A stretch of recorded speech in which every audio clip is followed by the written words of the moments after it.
Autoimmune conditions are complex disease states where inflammatory and immune dysregulation overwhelm numerous regulatory systems. Their development and severity are often influenced by a legion of factors including genetics, immune dysregulation and infections, intestinal hyperpermeability, dysbiosis and toxicity, nutritional deficiencies, and stress.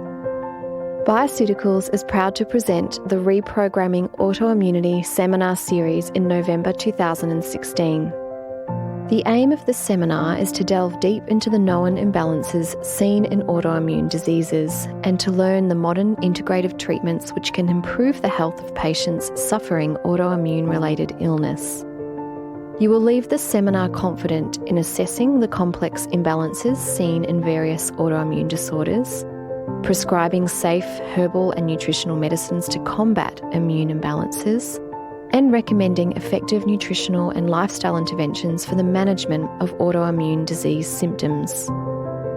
Your presenter, Belinda Reynolds, is a dietitian and senior educator for Bioceuticals who has shared her wealth of knowledge across Australia and New Zealand.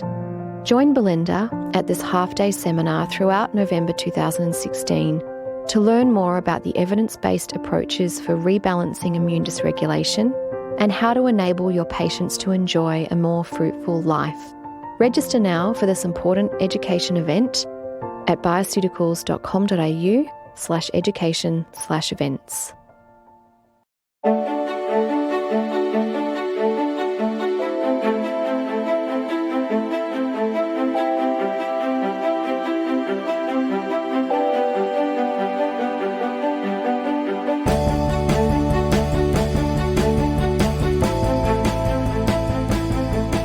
This is FX Medicine, and I'm Andrew Whitfield Cook. Joining me on the line today is Helen Padaran, who holds a bachelor degree in health sciences, naturopathy, and completed studies in nutrition, herbal medicine and massage, as well as postgraduate training in treatment for metabolic, neurologic, digestive and immune disorders. She's been in clinical practice since 2001, working from one of Sydney's most highly regarded integrated medical centres, along with holistic GPs, an integrative paediatrician and other practitioners as well. Helen wrote the chapter on paediatrics and ASD, autistic spectrum disorder, for Leah Heckman's book, Clinical Naturopathic Medicine. Co-authored the book Baba Yum Yum with Charlotte Carr and Pete Evans, and has another book on gut health to be released in November this year. Helen is an ambassador and a regular presenter for the Mind Foundation, has presented for Health Masters Live and ACNEM, the Australasian College of Nutritional and Environmental Medicine, providing postgraduate education for GPs, naturopaths, nutritionists and other healthcare professionals. While living in New Zealand for over 4 years, Helen lectured anatomy and physiology for the New Zealand College of Massage at the New Zealand Institute of Sport, and Helen is passionate about conscious living, real food, vital health and empowering individuals, families and organisations to find the joy in well-being. Today we're going to be talking about biofilms though and gut restoration, and I warmly welcome you to FX Medicine. Hi Helen, how are you? Hi Andrew, thanks for having me. I'm great, thank you.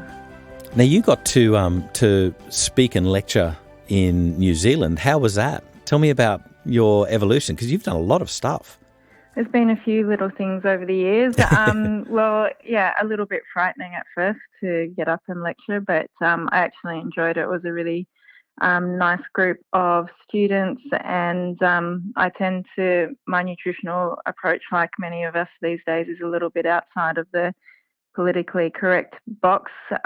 But yeah, that was actually quite well received. So we had a good time. And tell me about your book, Baba Yum Yum, because I've interviewed Pete Evans, interesting guy, I like him. And sure Charlotte is. Carr, though, I don't know Charlotte. So yeah, Charlotte is an amazing mother, and her son Willow had some spectrum issues going on. Mm-hmm.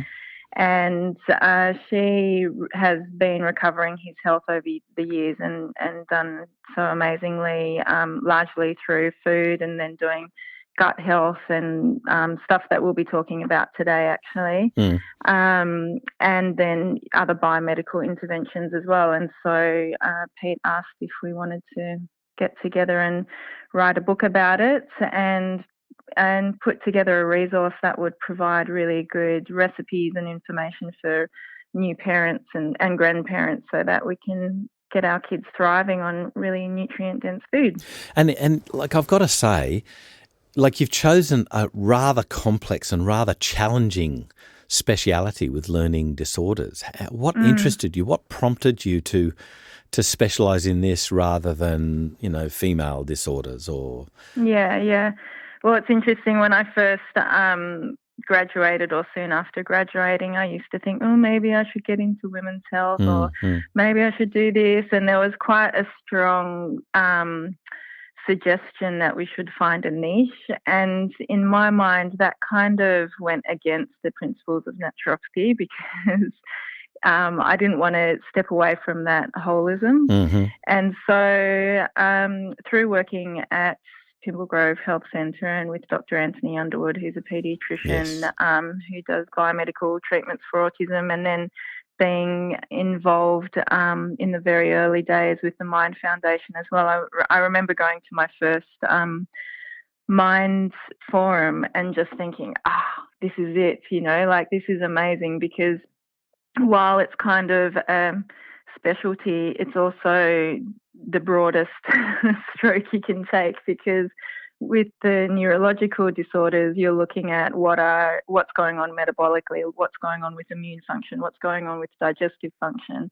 And so it actually, covered everything, and it really resonated a lot with me. I also found that not only was it helping with children with autism, but if you look at all of our chronic illnesses of modern society, they're all, inflammatory, metabolic, toxic kind of in nature. And so all those principles that I learnt through Mind really helped me support my other patients in a much better way. Like I just started getting much better tools and much better responses with everybody I was working with, not just kids on the spectrum. So, and that's how I learnt about biofilm as well. And that's what we're discussing today, biofilms as, I guess part of the bacterial milieu of our guts and digestive disorders, and indeed, dare I compartmentalize it to bacterial overgrowth in children with behavioural disorders or autism, ASD, etc. It's such a huge part of therapy.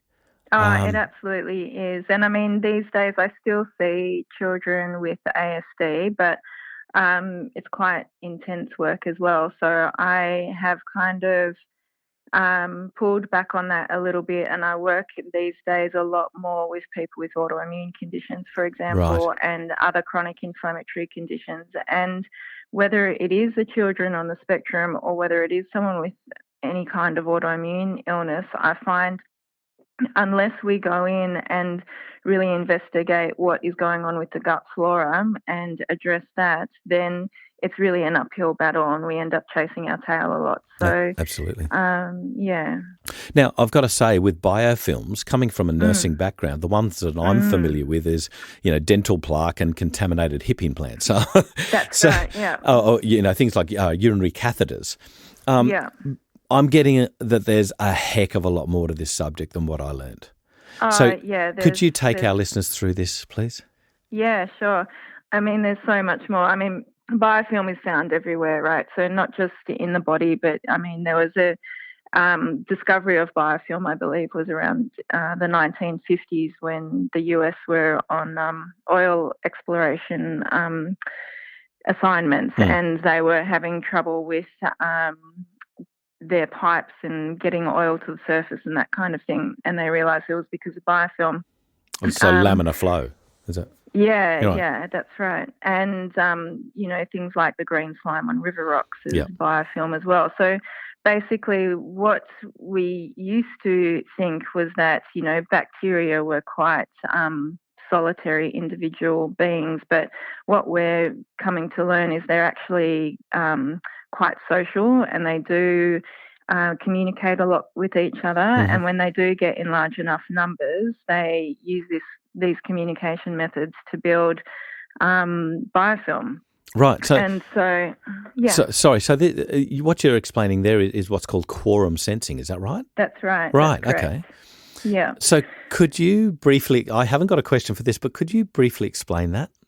So, well, I don't know that I'd be giving the best description of it, but basically, quorum sensing is when the microbes get in large enough numbers, they have these little molecules called autoinducers. Mm-hmm. And when the autoinducers reach a certain density, it starts to affect their gene activation and their gene expression.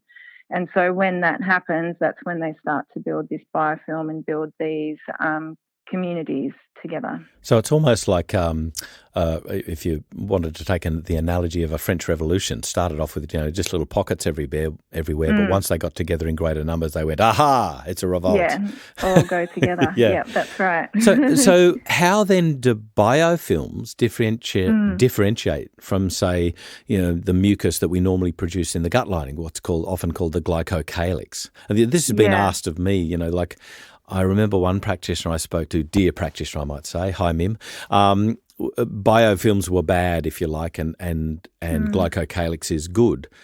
I wonder if it's more muddy than that, forgive the pun. It's, definitely more muddy. So I definitely, there's good biofilm as well as bad biofilm. It's not so much the biofilm that's an issue, it's what's in the biofilm that we are wanting to balance out and make sure that we've got healthy populations, because our beneficial microbes make biofilm as well. Biofilm is a way for microbes to attach to a surface. So whether it's the gut lumen or particles in the gut, it's a way for them to bind together so that they can colonize as well, rather than being swept through. Like the planktonic bacteria don't have as much resistance to their environment or to the host immune system. So the biofilm is a way for them to improve their resilience. Can you give us some examples of biofilms in the human body? Well, we see, as you said, biofilms do occur quite a bit with surgical implants, but wound biofilm is a big issue as well, particularly with diabetes, for example, and ulcerations and poor wound healing. Yeah. Don't Google those images before lunch. Dehiscence of a wound, lovely. Yeah. But it's we also find it in the guts. It can be found in the lungs. In cystic fibrosis patients, it's quite an issue actually. Right. But a whole host of different microbes can be involved in the creation of biofilm. So it could be streptococcus, it could be staphylococcus. Candida produces biofilm as well. Mm-hmm.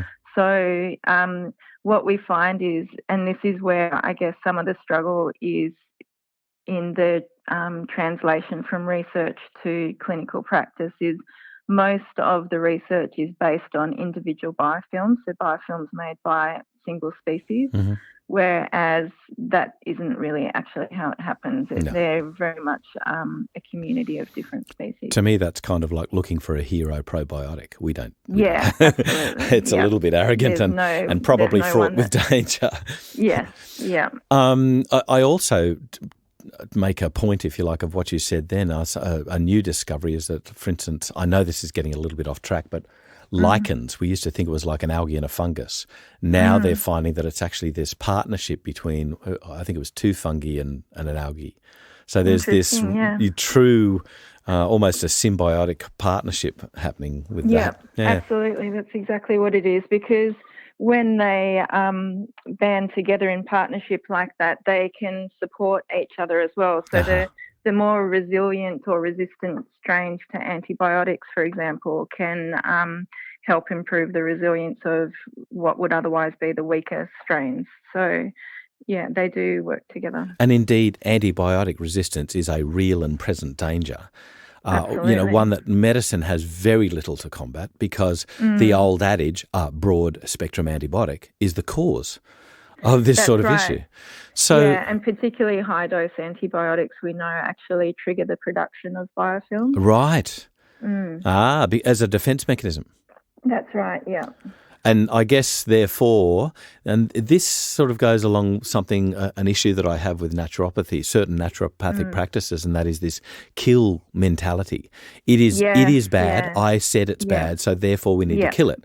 Whereas Candida albicans is a commensal in many women and causes no issues. It's only when it changes, and we spoke about this quorum sensing. I don't think that's appropriate for Candida, That's right. but there's only but it changes its genetic expression and That's the way right. that it interacts with the host. Yeah. So we often cause that by knocking off probiotics, by using antibiotics and giving it the step up that it needs. So I've got to ask here, what do you use? I know that what you're going to say is some things that I wish medicine would just wake up. I just want to, I want to hold it by the shirt tails and shake it. Why, given that you're in a deep puddle, is medicine not looking at as a bare minimum probiotics, but certain things like lactoferrin and things like that are shown to be safe, may have import, and it certainly protects your patient.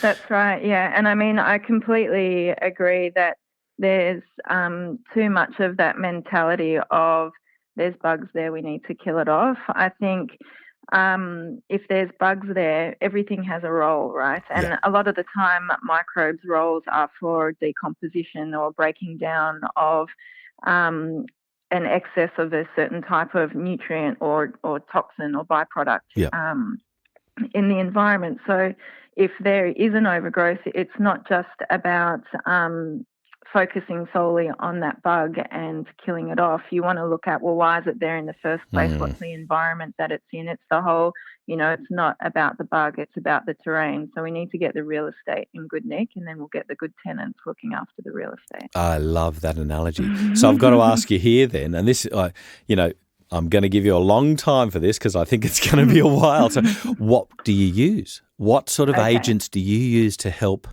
rebalance the gut flora and get the bad guys to sort of get back into their pockets of discontent? Yeah, so it's a multi-pronged approach, of course, as most things generally are. And at the base of it is definitely diet, right? Yeah. So you can't do anything with much effect without eating well. And generally speaking, I find these days our diets are far too high in starches and sugars. One of the things that triggers overgrowth of opportunistic microbes in the gut, and they're there trying to clean up the mess. Yep. So they're actually our friends, not our foes. They're protecting us against what we're overdosing on, basically.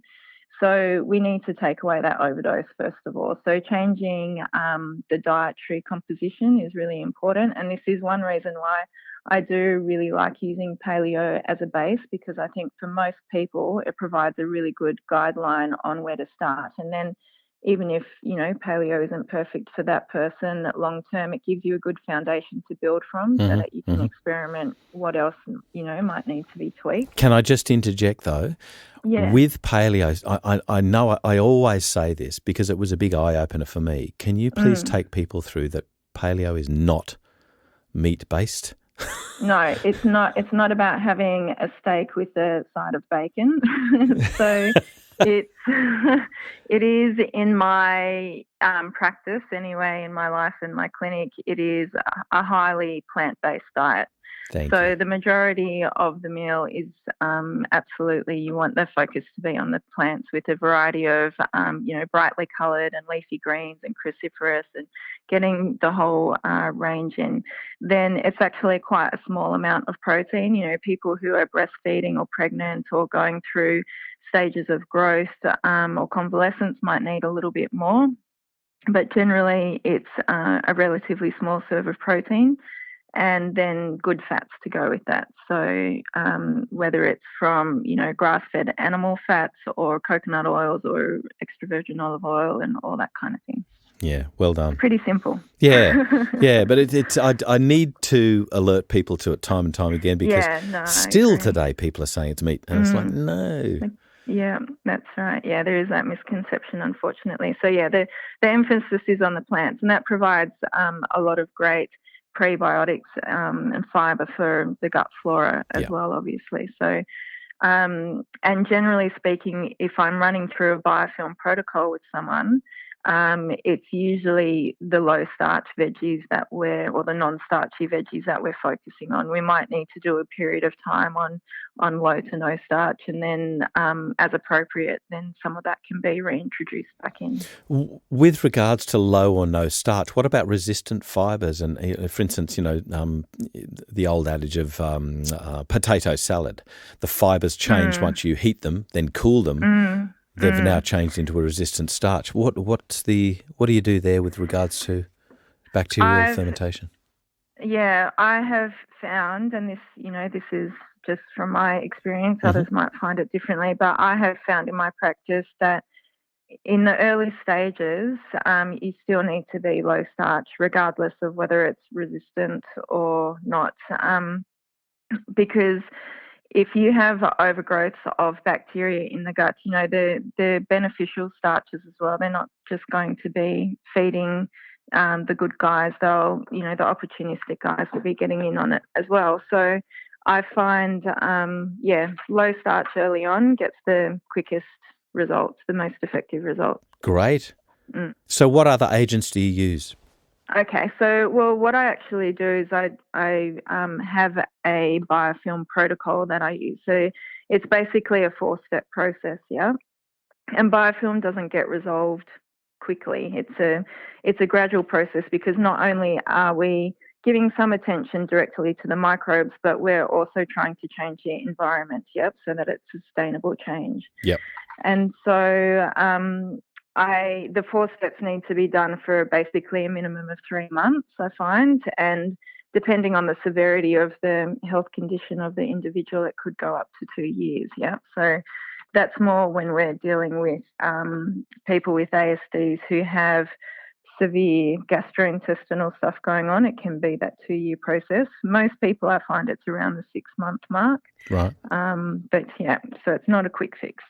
So the first step is we want to break down or weaken the biofilm so that we can start to address the bugs that are growing within it. Because, again, it's not the biofilm itself that's the problem. It's what has created the biofilm, or what's living in the biofilm, Yeah. So we need to weaken that biofilm so that we can get to those microbes, and so that the immune system can get to the microbes as well. Because one of the functions of biofilm is protection from host immune function. So for that step, there's some great enzymes. So nattokinase, for example, ceratopeptidase. Nattokinase is particularly good for strep, and ceratopeptidase is particularly good for staph, but I think there's quite a bit of crossover. Lactoferrin, as you mentioned before, is also a great anti-biofilm agent. And then things like xylitol is actually good for breaking down biofilm. It's one of the reasons why it's effective for dental plaque. Of course. Dental health, Right, So right. that is very handy. Apple cider vinegar is anti-biofilm. Honey is. And cinnamon oil as well. And there's a few other agents, and one thing that is quite handy too, which is in some biofilm enzyme supplements, is disodium EDTA. Now, the reason for that is that biofilm is made up of largely water. It's actually 99% water. Right.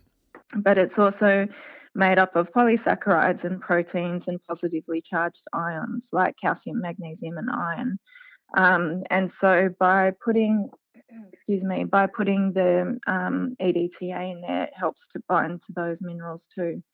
One of the important things in regards there is that positively charged heavy metals can also accumulate in biofilm. So when biofilm is broken down, often things like mercury can be released, and that's we want to prevent from being reabsorbed into the system. And so the EDTA helps to bind to those metals. So can I ask, just sorry to interject, but can I ask, is this why dentists use EDTA to prepare for, let's say, a refilling once they've taken out a mercury filling? That I'm not too sure. I can't answer that one for Huh. you. So with the lysis stage, or the breaking down of biofilm, that's something that you need to do on an empty stomach. So, and waiting at least 15 minutes before consuming anything. Okay. Right. So for step 2, that's when we want to start looking at the antimicrobial. So I'm a big fan of using stool testing to determine what is actually overgrowing and what's not, because without that, it's a bit of a stab in the dark, yeah? And I guess, keeping in mind as well that our ability to understand what is normal in the gut is still in its infancy, but we have a reasonable idea of what a healthy gut tends to look like. Yeah. So the combination of the results plus the clinical picture, put that together, and then, as herbalists and naturopaths, we've got an incredible range of beautiful antimicrobials that we can use. And now's probably not the time to be going through all of those, but I think we've got a huge benefit with using herbs, because not only are they eliciting, a antimicrobial effect, but most of the antimicrobial herbs also improve, the immune system's ability to be able to do its job in killing off the microbes as well. Yeah. So we've got a better approach in that respect. So that's the antimicrobials. Then the third step, I find, when you're dealing with biofilm protocol, it's actually really important that you have a bit of a mop-up phase, because you do tend to get a much greater degree of die-off when you're addressing biofilm than when you don't. Yeah? Right. And so that can result in, an exacerbation of any current symptoms, changeable bowel habits, a bit of a hangover type feeling, the cold and flu symptoms, all those kinds of things that we're generally familiar with. We want to actually avoid that from happening. While some people will say, oh, that's great, it means, it's working. That was the old way. Yeah, that was the old way. We want to go to the new way of, okay, let's do this at a pace that your liver can actually handle all the release of endotoxins from bugs being killed off, yeah? So going into the protocol gently is a good idea, and providing a mop-up throughout the day is a good idea. So as a mop-up agent, that can be things like slippery elm, psyllium husks, pectin, that kind of thing. Otherwise, if there is a particularly sensitive person, or they've got a particularly strong overgrowth, or you think that they might have a strong reaction for whatever reason, then activated charcoal is very effective at mopping that up nice and quickly. Good old activated charcoal. That's right. One thing that I forgot to ask right at the beginning is what sort of patient groups tend to have these biofilm issues? I mean, obviously it's an upset in terrain, and that's like pick your diagnosis there. But there you go. Yeah, but you've answered the question. Oh, okay, right. Okay. So anybody with any chronic inflammatory condition, anybody with any autoimmune condition, and anyone with things like IBS, irritable bowel syndrome, inflammatory bowel syndrome. Inflammatory bowel diseases. They're definitely all populations that benefit from looking into this approach. Right. When we look at the implications of the microbiome on every aspect of our health, it's no surprise then. And if we look at how many modern illnesses are a reflection of what's going on with our microbiome, then it makes sense that that's a pivotal factor that we need to address in most health conditions. And we know that at least 80% of chronic infections are biofilm related as well. Yeah. So if there's any chronic or recurrent infections, whether it is, ear infections or gut infections or skin infections, whatever it is, it's highly likely that biofilm is going to be involved. I've got to ask, in Australia, we think probiotics and we think, yay, we've got quote unquote broad spectrum probiotics. But I think we've broad got spectrum of 12. Yeah. It was like, I think we've got, Yeah. is it 13 or 17 species to be able to choose from on the Australian not many, TGA not list. many. But there's Yeah. some really interesting, and it's one of my pet terms, It's one of my favourite researchers, Clara Belton. She's done some really good work with Akkermansia muciniphila. Okay. And I was discussing recently with Dr. Mark Donohoe, do you know of any, we know that plant-based foods help bacteria to grow. Is there any way to skew that by eating certain types of plant-based foods to make sure that your probiotics are going to, bloom? Yeah. Well, there are things that we know, like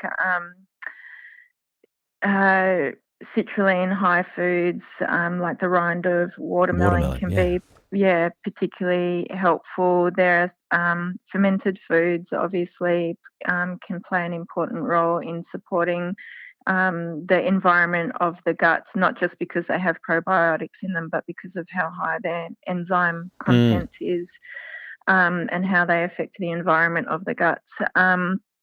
Things like miso as well, actually. So often if people have low levels of Bacteroides, then fermented soy can actually be useful. Great. What else? Fucose. So the sugars found in seaweed are quite good for supporting E. coli levels and the good stuff. Yep. There are certainly particular types of plants and plant nutrients that different families of bacteria do thrive on. Do you ever, apart from, forgive me, with regards to probiotics, do you tend to go the broad spectrum type approach, or do you go single strain? It depends very much on the patient. So I'm actually, unless someone, if someone's having antibiotics, then yes, sure, go use a broad spectrum one. If I'm dealing with any chronic inflammatory or immune condition, though, I am actually quite hesitant to use probiotics without knowing what's going on through a stool sample, because so much of the time there can be overgrowth of our most common microbes as well. So the ones that are found in probiotics. Yeah. And in those situations, at best, people might not notice a difference, and at worst, it can actually exacerbate the situation. So I can get reasonably specific. I try and keep it as broad as I can, because I think the largest variety of microbes is shown to be of the greatest benefit, but at the same time we need to make sure we're not supplying things that are already in oversupply. So that's one reason why I do like using fermented foods in a wise manner, because rather than just getting the limited strains that are available in probiotics, we're getting a much broader variety of microflora in that. So and this is another reason why diet is so important, because all of the different phytonutrients and fibers in the plant foods and animal proteins actually will affect the microbial flora as well. That's the way that we're going to get that diversity in. But when I'm dealing with the biofilm protocols, it can get quite specific. Right. I guess one of the hero sort of quote-unquote probiotics that we use these days, Saccharomyces boulardii. So some very interesting actions. The other one, you mentioned E. coli before, and we've sort of got E. coli, that's a poisonous nettle, but indeed it's a huge representation of our guts. And now in Australia we're able to get the Nissel E. coli 1917, E. coli Nissel 1917 as a therapeutic agent. So it's actually really good now that you can have these sort of great strains to use. That's right. We've been lucky, somehow managed to have access to that for quite a long time now. So that definitely has played a big part in protocols over the years, because a lot of people, particularly with inflammatory bowel diseases or chronic constipation, have very low E. coli levels. And, E. coli is so important for short-chain fatty acid production in the colon and production of different amino acids and coenzyme Q10 and all these things that are needed for healthy colonocyte function. And without enough of that, it can be very hard to get on top of healthy gut function. So any caveats of therapy? You've mentioned a couple there about, the preponderance for use of the, dare I say the word dairy type based species of which most of them are, not all of them, but most of them tend to be dairy based species. I.e. they were originally from yogurts and other fermented dairy type foods. I get the issue of you want it from a human, but I'm sorry, I don't subscribe to that. I'm sorry. You can find Not personally. Well, you can find Nissel 1917. It's been isolated from pigs. What did soldiers eat? Pork. Yeah, they ate sausages. So it's kind of like we want to own these things, and I don't necessarily. I get there may be issues of adherence. I understand that, but I think when we're looking at these broad spectrum things, we want to feed the things that we have. And that's why diet should be the basis. Exactly. It just keeps coming back to food. Always. So any other caveats, any warnings? Have you ever seen any patients go AWOL on this type of therapy and you're going, oh, what have I done there? Certainly not in recent years, but maybe earlier on, when when biofilm protocol was new to me. And I think that, there are a few cautions that you want to keep in mind. One is if there's any particularly, really acute inflammation going on, that needs to be dealt with first. There's no point trying to modify populations of gut flora when everything's just on fire. You can just add to the load then. Sometimes doing some basic gut work first is important, or some if it is somebody with inflammatory bowel disease and they are having a high frequency of loose stools, then settling that down with things like Saccharomyces boulardii in nice high doses, potentially with some other support, could be very important to do first.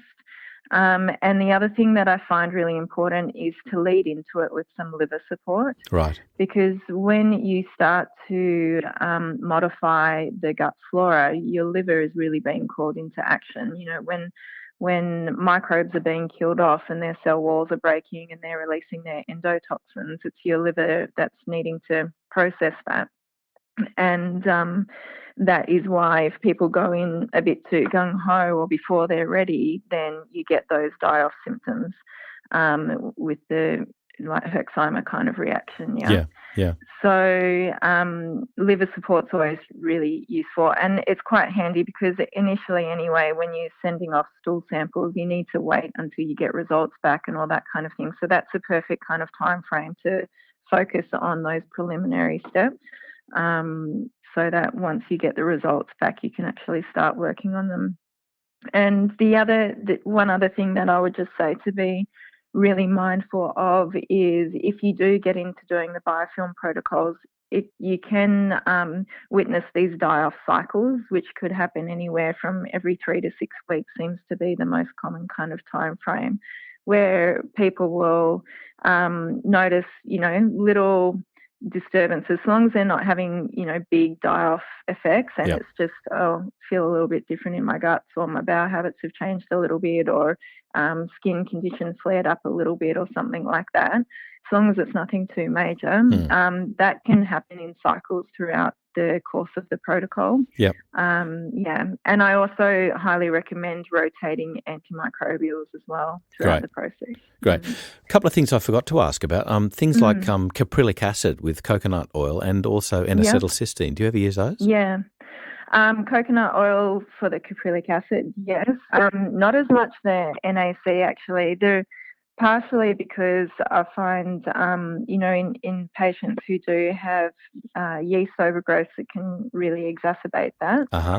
So it's not one that I use as often as the other tools. I find there's such great enzyme availability now that are specific for dealing with biofilm, that I go for them rather than things like the NAC. Later on in a protocol, NAC can come into play, but it's not my first port of call. Yeah.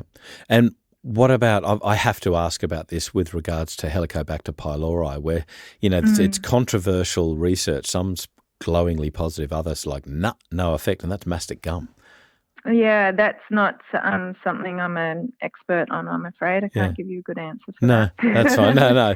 To me, it's very interesting. Sure you know more than me on that one. Well, I just think it's one of those agents that should be used in concert with other things, and potentially, I think it's an adjunct to existing antibiotic treatment to help that antibiotic treatment be more effective and less fraught with symptoms, with side effects.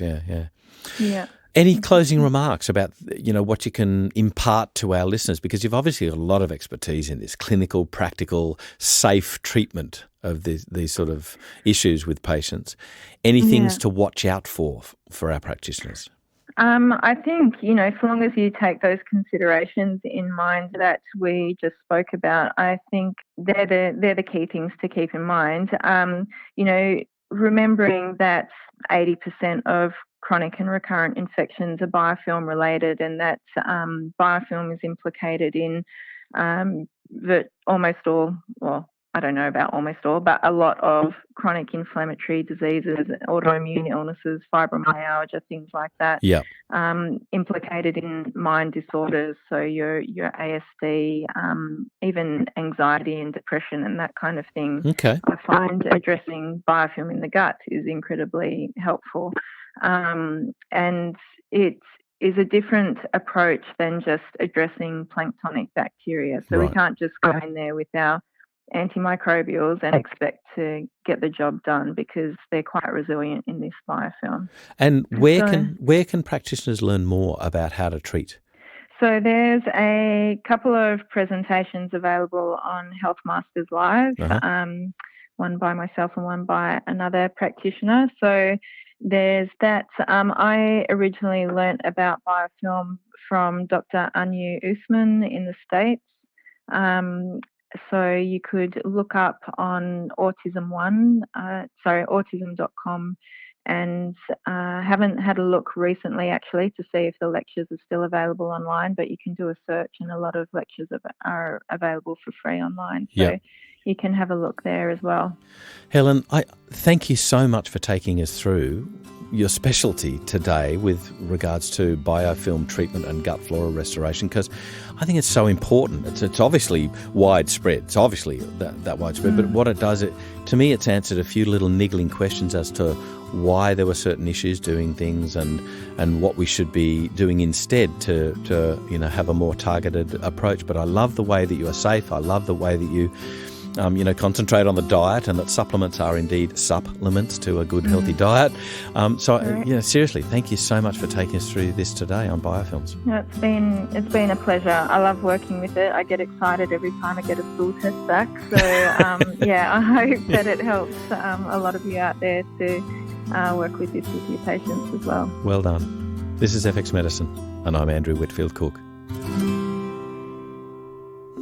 This podcast was proudly brought to you by the Bioceutical Seminar Series, Reprogramming Autoimmunity.